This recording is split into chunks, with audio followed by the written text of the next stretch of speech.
Hello, good day. This is Cam, I'm Elliot, and this is not Sports Center. This is Hockey Talk from the Vancouver Sun, and we're going to talk Canucks and their possible playoff opponents for the next round, and whether Canada will embrace them as the nation's team if the Calgary Flames get eliminated tonight. Cam, can you see the Canucks becoming Canada's team in the event they're the only Canadian franchise left skating after tonight?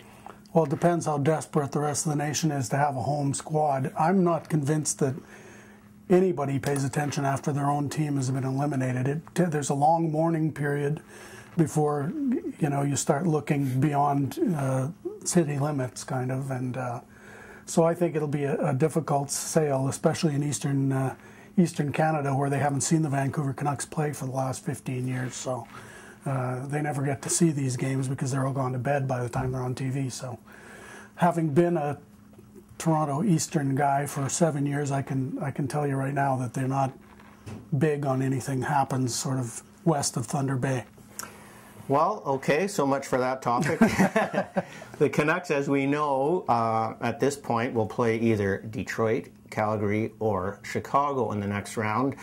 The boys are saying they'll take on anybody, but down deep, I'm sure they're hoping to avoid the Wings, who look pretty awesome against Columbus.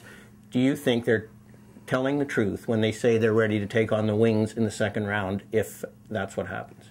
Well, they are creatures of necessity. That's what motivates them. They will go to wherever they're assigned, essentially, and put the game face on and play as hard as they can. That's what teams do in the playoffs. But if you've administered truth serum, I think you'd probably have a different answer. I don't think there's any doubt that they'd rather play either Calgary or Chicago, although all teams dressed in red are, sort of equal. But I have a hard time believing that they're just can't wait to get at the Detroit Red Wings. Well, the other thing, of course, is if they don't play Detroit, it means they are starting at home, will have home ice advantage, won't have to get on a long plane ride and a 3-hour time change, so that's a big advantage for them as well. But when I was discussing this with some of the players the other day, leave it to Kyle Wellwood to finally break out in candor and honesty and say who wants to play Detroit in the next round. They're pretty good, and I think they're all thinking that. But what do you think, the Flames? Do you think they have any chance tonight against Chicago without Dion Phaneuf and Robin Regehr, their best two defensemen? That's an awfully big assignment, for a team that's as fast and gifted as the Blackhawks are. For them to cope with that, Mika Kiprusoff is going to just absolutely have to stand on his head, and I'm not sure that's even going to be enough. I really think they're just down too many quarts of defense without their two big studs.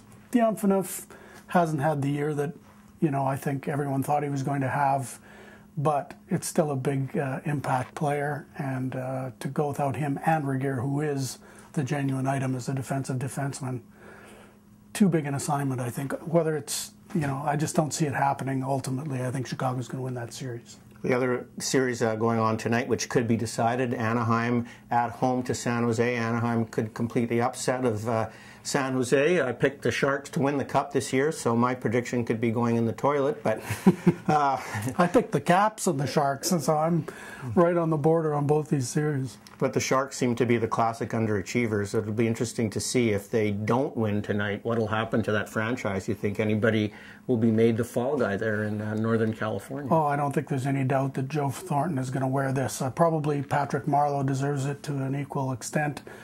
But if they don't go past this round, I think it's going to be a lot on Joe Thornton's shoulders. And really, you see what a huge difference it makes to that team when he decides to play, as he did the other night. It was just, night and day. They're a far, far better team, but you really shouldn't have to light a firecracker under Joe to get him to play like this.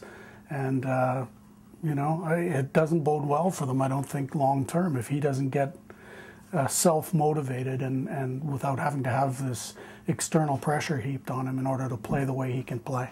Well, I think what will happen tonight is San Jose will probably win, just because it means that we here in Vancouver will have to wait at least 2 more days to find out whether the Canucks are starting at home in the next round or flying to Detroit. So we usually go by the motto, whatever inconveniences the most people, that's what's probably going to happen. Alan Vigneault said today, toughest job in town is ours right now, trying to figure out things to write after, 6 days off already, and potentially 3 or 4 more to come.